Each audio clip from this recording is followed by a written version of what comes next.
Deep in the grass, a male jumping spider, and he's looking for love.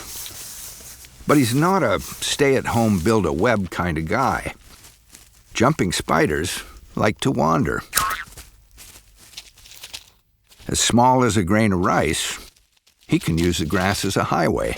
One of his 8 eyes spots a female. She's being wooed by another male, but a single misstep, and she'll kill him.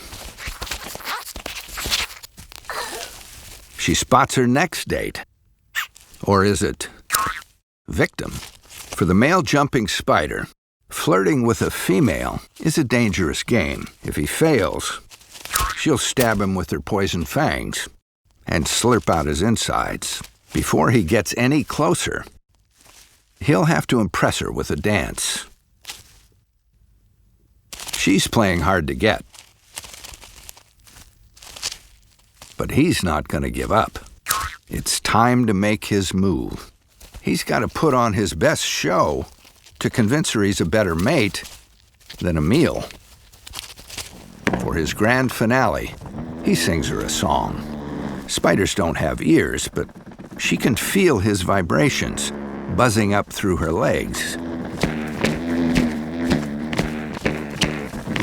He casts his spell,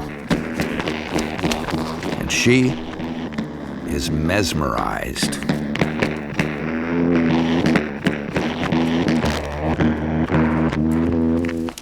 With the courtship over, the male gets down to business. He produces webs of sperm and inserts them into her genital opening. He escapes with his life, and she is left pregnant with dozens of babies.